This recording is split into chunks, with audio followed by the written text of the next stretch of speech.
नमस्कार, आप देख रहे हैं एक्सपोज इंडिया। मैं हूं आपके साथ रविंद्र सिंह। खबरों में आगे बढ़ेंगे, लेकिन उससे पहले नजर डालते हैं सुर्खियों पर। कश्मीर हिंसा को लेकर पीएम मोदी की अध्यक्षता में हुई सर्वदलीय बैठक। घाटी में जारी हिंसा और कर्फ्यू को लेकर जताई चिंता।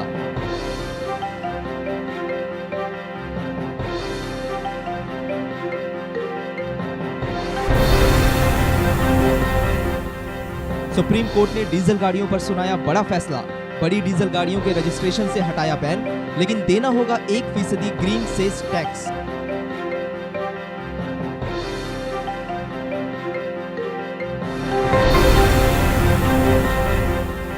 यूपी के गाजियाबाद में बीजेपी नेता बृजपाल तेवतिया को बदमाशों ने मारी गोली।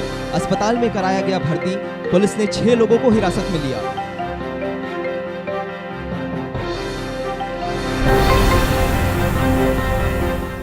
बुलंदशहर गैंगरेप मामले में इलाहाबाद हाईकोर्ट ने सीबीआई जांच के दिए आदेश।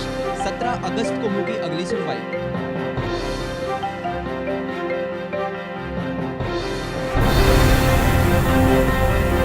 बॉलीवुड स्टार शाहरुख खान को अमेरिका के लॉस एंजलिस हवाई अड्डे पर लिया गया हिरासत में। बाद में अमेरिकी राजदूत ने शाहरुख से मांगी माफी।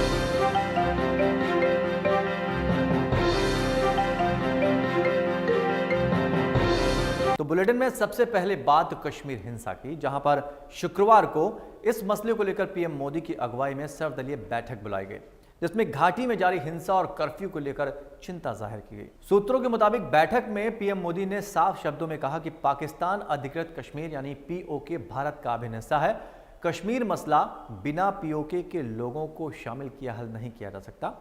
यही नहीं, पीएम ने कहा कि पीओके के वो लोग जो दूसरी जगह पर रह रहे हैं, उन्हें भी वार्ता में शामिल किया जाना जरूरी है। गौरतलब है कि इससे पहले राजनाथ सिंह ने लोकसभा में कश्मीर हिंसा पर चर्चा के दौरान कहा था कि पड़ोसी देश पाकिस्तान से अब बात पाक अधिकृत कश्मीर पर ही होगी। 2000 सीसी वाले डीजल इंजन व्हीकल वालों के लिए खुशखबरी है। सुप्रीम कोर्ट ने दिल्ली एनसीआर से 2000 सीसी इंजन वाली गाड़ियों के रजिस्ट्रेशन पर लगे बैन को हटा लिया है, और बैन हटाने के साथ ही सुप्रीम कोर्ट ने 1% ग्रीन सेस लगाने का ऐलान किया है। ये टैक्स एक्स शोरूम प्राइस पर लगाया जाएगा। कोर्ट के मुताबिक ये आगे तय किया जाएगा कि 2000 सीसी से कम वाले डीजल इंजन पर यह टैक्स लगाया जाए या नहीं। गौरतलब है कि ऑटोमोबाइल इंडस्ट्री ने 2000 सीसी वाले व्हीकल के बैन के फैसले को नेशनल ग्रीन ट्रिब्यूनल में यह कहते हुए चुनौती दी थी कि इसकी वजह से इंडस्ट्री घाटे में जाएगी। आपको बता दें कि पिछले साल दिसंबर में एनजीटी ने दिल्ली एनसीआर में गाड़ियों की संख्या में लगातार इजाफे को देखते हुए 2000 सीसी डीजल इंजन वाली गाड़ियों पर बैन का ऐलान किया था। तो अब बात करते हैं गाजियाबाद की। बीती रात गाजियाबाद इलाके में अज्ञात हमलावरों ने बीजेपी नेता बृजपाल तेवतिया के काफिले पर हमला कर दिया, जिसके बाद तेवतिया को गंभीर हालत में अस्पताल में भर्ती कराया गया। वहीं तेवतिया पर हमला करने वाले हमलावर AK-47 राइफल से लैस थे और तेवतिया के काफिले पर अंधाधुंध करीब 50 राउंड फायरिंग की। इस हमले में बीजेपी नेता तेवतिया के साथ 6 अन्य लोग भी घायल हुए हैं। पुलिस ने इस मामले में कुछ लोगों को हिरासत में भी लिया है, जिनसे पूछताछ जारी है।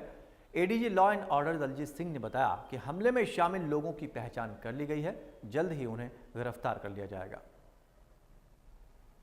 कई लाइनों पर पुलिस काम कर रही है, जिसमें कई लोगों को उठाया गया है। कई अलग अलग टीमें बनकर उनसे बातचीत चल रही है।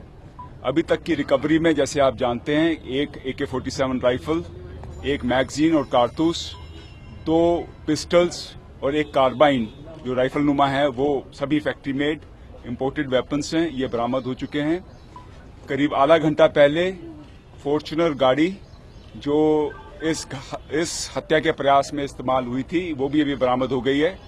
उसमें भी हमारी फॉरेंसिक की टीम और उसकी सर्च जारी है।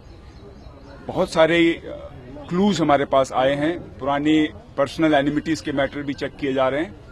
निश्चित रूप से बहुत जल्दी हम निर्णय पे पहुंचेंगे कि किस गैंग के द्वारा ये घटना कारित की गई है और उनके खिलाफ सख्त से सख्त कार्रवाई की जाएगी। अभी तक की जानकारी के अनुसार हमारा ध्यान जो केंद्रित हो रहा है वो पर्सनल एनिमिटी पे हो रहा है, उसी पे हम अभी कार्य कर रहे हैं। यूपी के बुलंदशहर में हाईवे पर महिला और उसकी बेटी के साथ हुई गैंगरेप की घटना के मामले में इलाहाबाद हाईकोर्ट ने सीबीआई जांच के आदेश दिए हैं। इसके साथ ही कोर्ट ने यूपी सरकार को इस मामले में जमकर फटकार भी लगाई। इस केस पर हाईकोर्ट ने कड़ा रुख अख्तियार करते हुए पुलिस से मां और बेटी के बयान की डायरी भी तलब की।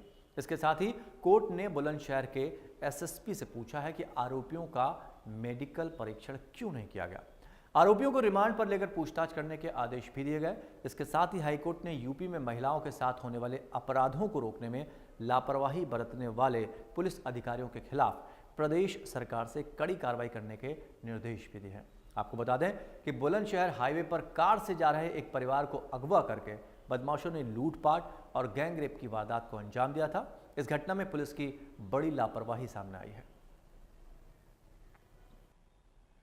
यूपी के झांसी में नकाबपोश बदमाशों ने दिन दहाड़े पंजाब नेशनल बैंक के शिवपुरी रोड ब्रांच में लूट की घटना को अंजाम दिया और 2,28,000 रुपए की लूट कर फरार हो गए। लूट की यह घटना बैंक में लगे सीसीटीवी कैमरे में कैद हो गई।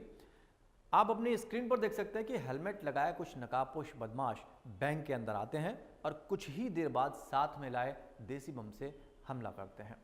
बम विस्फोट होने के बाद बैंक में भगदड़ मच गई और लुटेरे घटना को अंजाम देकर भाग निकले। बम के विस्फोट से ग्राहक और कई बैंक के कर्मचारी घायल हो गए। वहीं इस मामले में पुलिस अधिकारी का कहना है कि छापेमारी जारी है, जल्द ही बदमाशों को गिरफ्तार कर लिया जाएगा।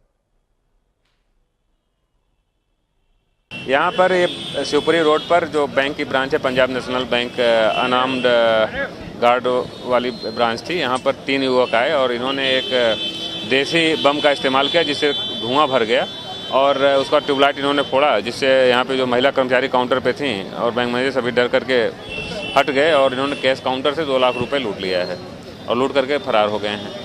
चारों ओर नाकाबंदी लगा दी गई है। सीसीटीवी फुटेज अवेलेबल है और शीघ्र ही इसमें दोषियों को चिन्हित कर कार्रवाई करने के निर्देश दिए गए हैं। हाथ में एक आदमी रिवॉल्वर लिया था, एक आदमी गोला लिया था, तो बोला कि भाग जाओ नहीं तो हम गोला मार देंगे। तब तक हमने अपने प्रबंधक से कहा कि तुम अंदर जाओ बाथरूम में, हम यहीं अंदर जा रहे हैं। तब तक उन्होंने एक गोला और मारा हम दोनों लोगों के ऊपर, तो हम लोग ऐसे झुके, गोला ऊपर लगा तो उसके छर्रे वगैरह लगे, सिर में चोट आ गई, थोड़ा बहुत हाथ। उत्तर प्रदेश में बदमाशों के हौसले बुलंद होते जा रहे हैं, यहां तक कि सूबे की राजधानी भी सुरक्षित नहीं है। ताजा मामला लखनऊ के इंदिरा नगर इलाके का है, जहां बेखौफ बदमाशों ने एक व्यवसायी की उसी के गोदाम के बाहर दिन दहाड़े गोली मारकर हत्या कर दी और बदमाश मौके से फरार हो गए। हत्या की सूचना मिलने के बाद नाराज लोगों ने पुलिस के खिलाफ नारेबाजी की और पुलिस पर लापरवाही बरतने का आरोप लगाया। फिलहाल पुलिस ने मामले की जांच शुरू कर दी है। भी ये हुआ कि मौके पे उसने बैठा था, मौके पे निखार के तुरंत गोली यहाँ मार दी कमर पे। फिर भाग गया? हाँ, तुरंत वैगनआर यहाँ लगाया उसका ड्राइवर। और भाई साहब हमने कुछ भी नहीं समझ पाए। अगर वो खड़ा होता एक बार टहल के हमारे सामने निकल गया तो हम समझ जाते इसकी जेब में लगा है। तो फिलहाल वक्त है एक छोटे से ब्रेक का। ब्रेक के उस पार हैं उत्तर प्रदेश की बड़ी खबरें।